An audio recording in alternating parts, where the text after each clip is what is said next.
Wassail, beautiful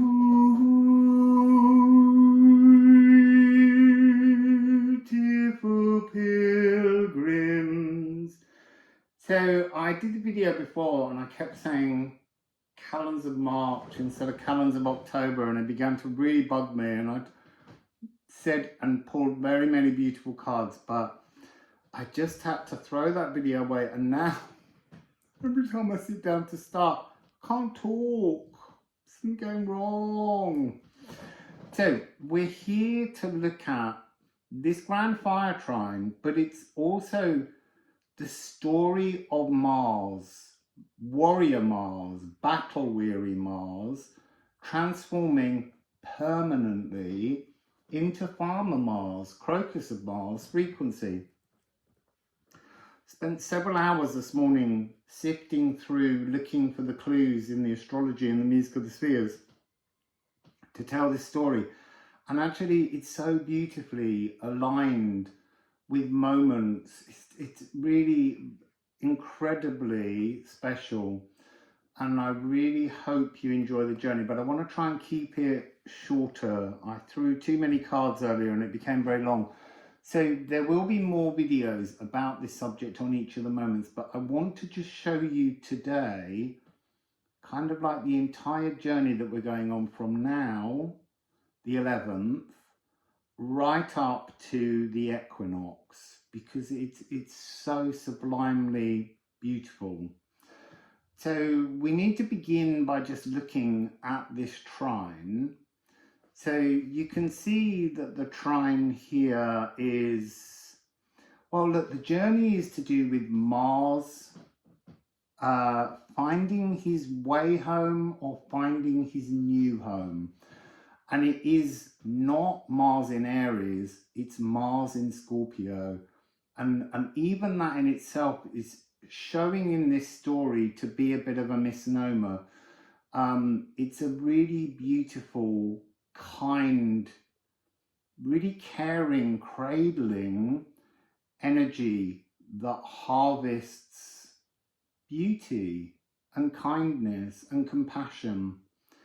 So this is the story of Mars going home to harvest his passions.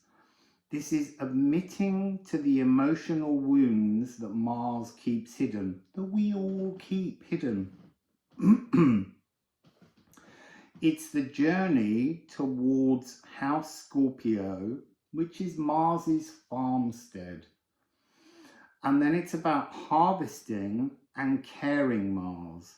The fire trine is the wounded, battle-weary soldier who needs transformation, as we all need transformation.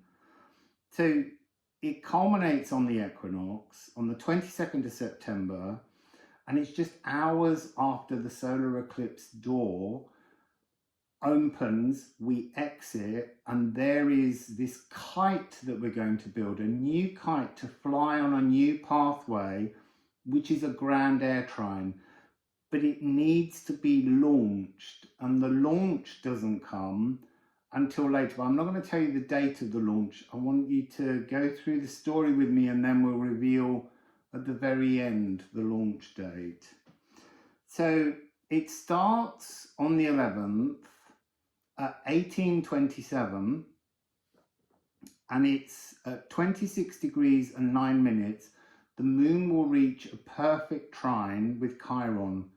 So it's bringing us a chance to examine primal emotional wounds. And then 90 minutes later, the moon will align in a perfect trine with Mars at 26 degrees and 55. And this really is about softening the hurts, softening the angers. It won't happen in that 90 minutes, but there's something about this being the preparation for Mars's journey back to the farm. So there's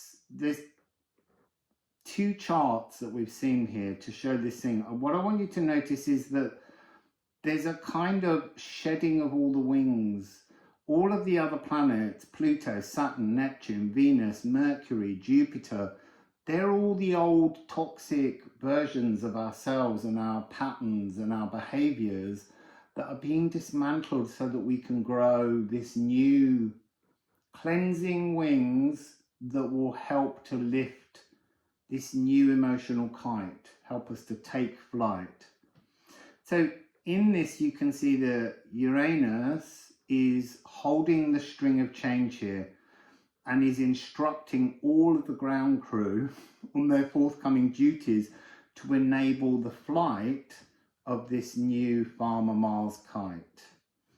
So the grand fire trine is being held to change by Uranus, who is almost at 29 degrees of Taurus and will move into Gemini on July the 7th. It'll pop back out on about the 9th of November and then return on 26th of April 2026, and it will be there until 2033. So I'm going to do a quick shuffle of cards just on the energies of this trine, this fire trine window, and what it really means. So, that's incredible. So, conjunction. Coming into conjunction with primal wounding for transformation. And there's something about this fire trine as it aligns. There will be so much merging of focused intentions, and there's a sense they want me to say about the joys found in the algebra of the planets, because that's a really important part here. We have to do this journey now. We have to work with the music of the spheres now. This isn't a timeless reading. This is about working with the energies that are currently singing to the earth through us. So you reach this alignment, and this will be the beginning of a learning curve. So embracing source, it's the verge of the visible silence. It's sacred stillness. It's the cosmic teacher, El Maestro. It's got A and B flat in it. So they're really important because A is the moon and B flat is Chiron. So this opening part is about embracing the way in which source can heal us, the way in which our higher selves can heal us, the way in which our galactic families can heal us. That's the frequency coming through here. And it's interesting that it's saying moon and the nervous system and soothing. It's because we are all the wounded Mars. And Chiron is the wounded warrior. So it's really saying it's time to move on from being wounded and embracing something sublime. So Liffruma, would you like to add something? Earth grab. See, the energy I'm seeing here is this frequency of the barrenness of the world around us when we carry all of our wounds and define ourselves by the memory of the wounds. And really it's time to pour new emotions into ourselves, into our bloodstream, and into the earth to make a transformation. And then we have Wendhorn. Wendhorn! This is the great unbinding. I quite like the fact that I keep turning this because it is about unbinding from old emotions. And this again represents the moon. So because this is a very quick moon grand fire trine, it's really important that we acknowledge this window of opportunity. So maybe between the two times that I've shown you, sit down and feel the stillness of that 90 minutes, or maybe write down things that you wish to change, make a list, make preparations, because we really do have this opportunity here to work with something amazing. So On the 17th of June, Mars will enter Virgo at 8:36 GMT Universal Time. So Mars is the masculine tail of Persephone.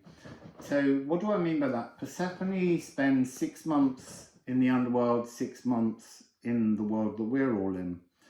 And Mars is kind of got a similar feeling. So there are 2 dates, the calends of March and the calends of October.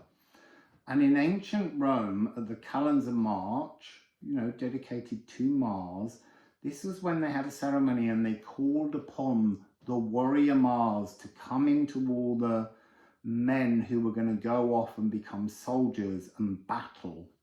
And then on the calends of October, the 1st of October, they would have another ceremony where they would remove the battle, fiery, aggressive Mars energy and settle into farmer Mars, crocus of Mars energy. And so he has a 6-month period and he has 2 different houses. He has Aries, he has Scorpio. And it fascinates me that this Scorpio house is the really wonderful, calm, emotional palace. And I think Mars is happier there. And there's something about how we need to just move to be in crocus of Mars now. So at this point when Mars enters Virgo, you can see on the chart that there's nothing ahead of him except Vesta and the Virgins who stand before Mars, demanding supplication before admittance. So this is Mars preparing to embrace the farmer on the calends of October. So this is be an open, flexible channel. Allow the cardinal fires and the cardinal air to be your guide at the moment, to bring you new passion. Allow them to burnish these energies into the earth, to fix in new philosophies. And this is also prepping for the Lion's Gate, which is the year of the placid lion. And it is really that. It's about the gentleness. It's about the lion at rest, not the lion hunting. It's releasing that frequency. So the next key moment will be the solstice, the 21st of June at about 2:43 Greenwich Mean Time. This is when consciousness starts forming a space to gather these new thoughts, a space to place them in. And these emotions will begin to create a new pattern to build a new pathway forwards.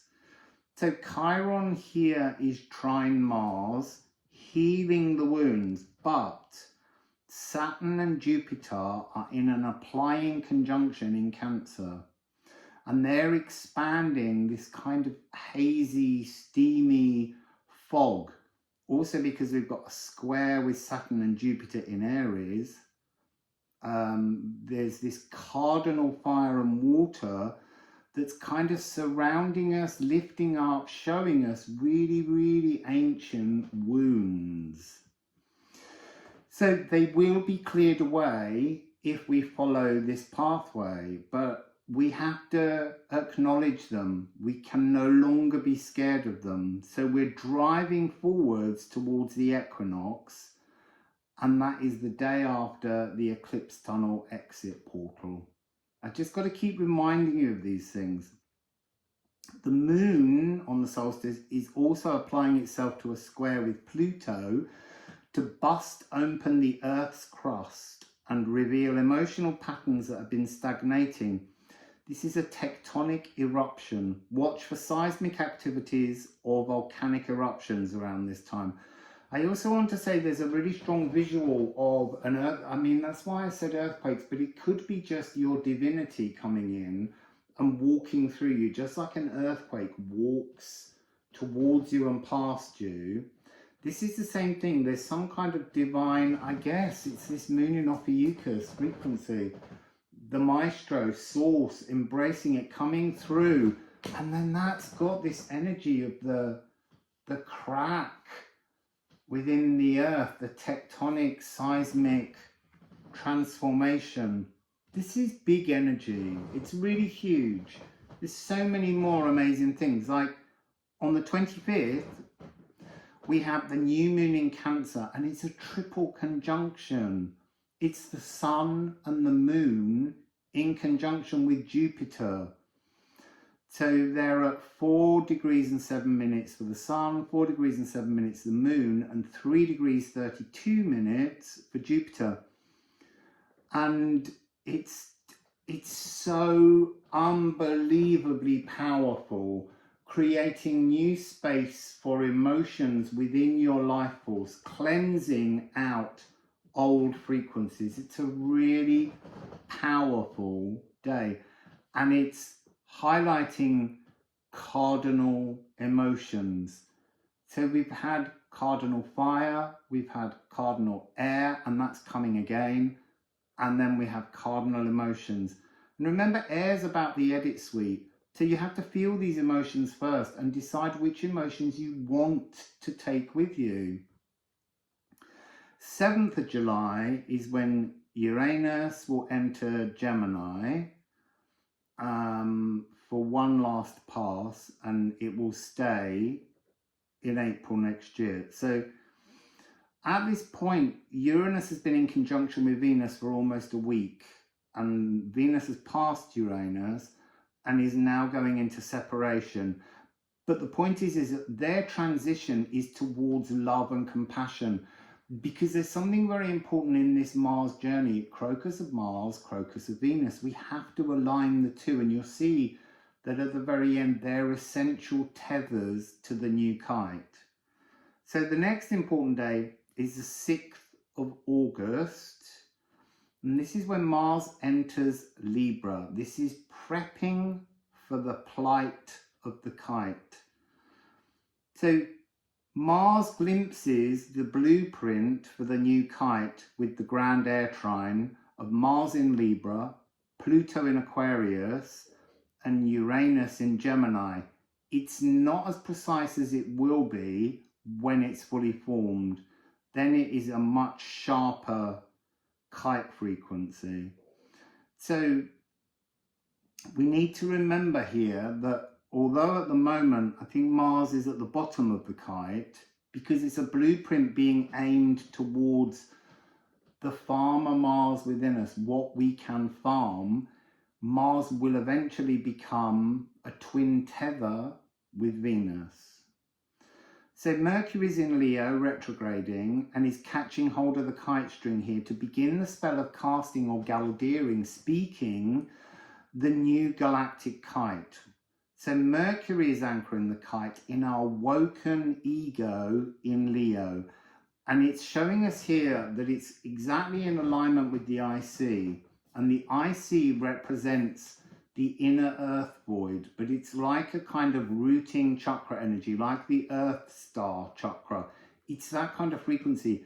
Mercury needs you to speak into the void, the earth void, to create this magic. So it might be an idea today on this one to create a small kite, and on one side write all the things that need to be released, that don't serve you, that no longer help you in your pathway. Then turn it over and write all of the new things that you wish to bring into your world moving forwards. So Mercury's retrograde will be the 17th of July to the 10th of August. So then we have the 8th of the 8th, which is the Lion's Gate. Sorry, I just burped. And as I said, this is the year of the placid lion. So this is about speaking gently to the sun, to seek new tales with which to build a new life on. This second kite that's being created is like a light shadow, not a dark, scary shadow, but some kind of new lit, vibrational, higher realm shadow that's casting down a new emotional field. And it's to be brought into reality during the eclipse tunnel in under a month's time. So I just want you to see the 3 stages. So as the 8th begins GMT, this is the chart. You see a single kite, but with one side having 2 edges almost forming. By midday, it's become much clearer that there is a new blueprinted kite being created, but it also contains a kind of warped pentacle. And that pentacle is showing how we're stepping away from the old pathway in the earth towards a new pathway. And then when we get to the close at midnight, there's something really sharp, awake, standing in some kind of new truth, understanding. But there's this, it's really calm frequency. And it's had this mirror flipping of the 2 pentacles at that point. The next important day is the 19th of August. So this is the humbling of Mars to Pharma frequency. And it's, as I said, the 19th of August. So Mars, the calends of Mars takes place on the 1st. Calends of October. You see, that's the mistake I made last time. Because I'm talking about Mars. Calends of October is the 1st of October. And this is the traditional date at which Farmer Mars is birthed. But that's on the solar calendar. Mars actually reaches 8 degrees of Libra that particular day on the 19th of August. And so there's something at 1634, 434. So this is to look at Mars here on this very simplified chart. And I deliberately took out orbs down to 3 degrees and not 10, so that it will have a more simple clarity to it.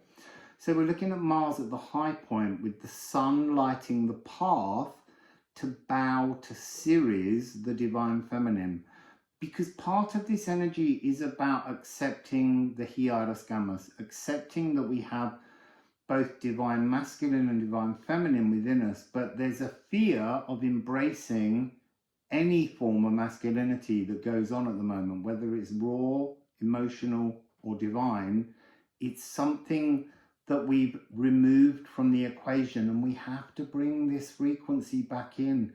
There's no growth without balance. So here we find Vesta and Juno guarding the path forwards at 19 degrees 38 minutes of Scorpio. They're in conjunction. And they represent this energy of the divine feminine, just saying there's no entry or progress without transformation. You must be in Crocus of Mars, Farmer Mars, divine masculine energy to progress past this point in Scorpio if you wish to embrace the new timeline. So it's a generational opportunity to soften global fury, and there's a lot of it out there. Then on the 7th of September, at around 1812, see, that's really interesting. I've not said it out loud. 1812 overture, celebration, cannons, orchestra, fireworks. That's interesting. So this is the assembling of the kite. You can see on the chart that we've just got the galactic consciousness part that's linked between Pluto, Saturn and Neptune and Uranus. Big generational collapse is what's coming through as I sit here. So then on the 14th at Null Islands, you know, we do in eclipse tunnels, we have 6 days of 6 columns often. And then Null Island is the 00 point just off the coast of Ghana on the equator and the perfect timeline. And this represents this space where you can see the creation of the new wings, the new cleansing that's taking place within the eclipse tunnel. Remember, eclipse tunnels are out of time. They allow divine opportunities to flow through.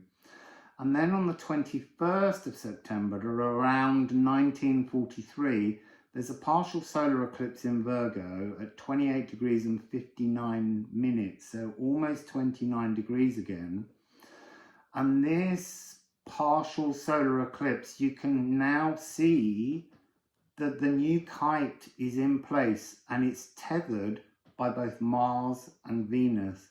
It's the divine marriage within all of us. This is balance and harmony.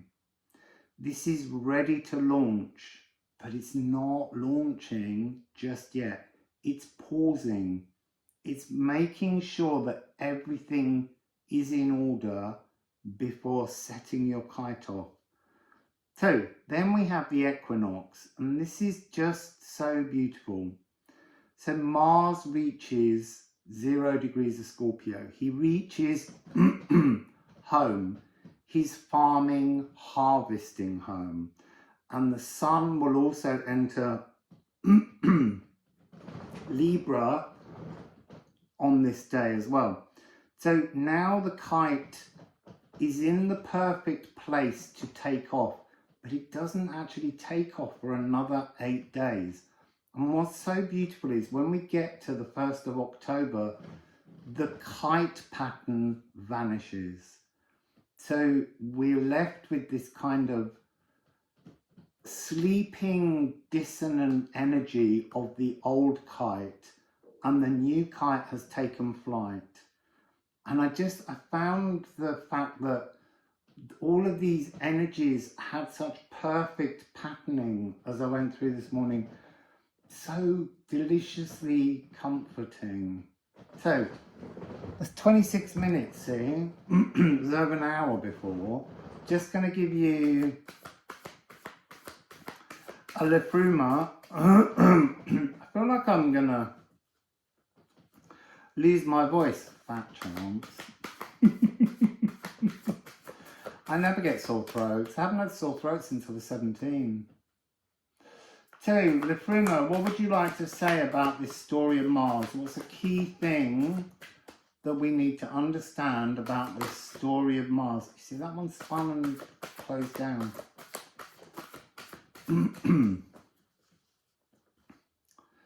Would you please offer us a code? Dej. Dej is the final rune in the Elder Thuthark, the original 24 runes, before I turned it into 78 using other runes that we'd forgotten about. This is about purging, moving from one timeline to the other. It's just pushing everything through. Massive, huge transformation. So let's get a musical Alchemy of Astrology card. Not several.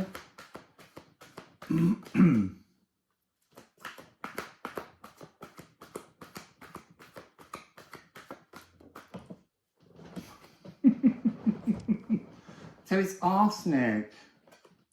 So it's a 669, but arsenic is the swan transformation. So it's about purging and transforming, but and becoming Farmer Mars. So there will be more detailed parts of this journey, but for now, I just wanted to show you the way through the whole thing. So, Wassail, beautiful people. See you again soon.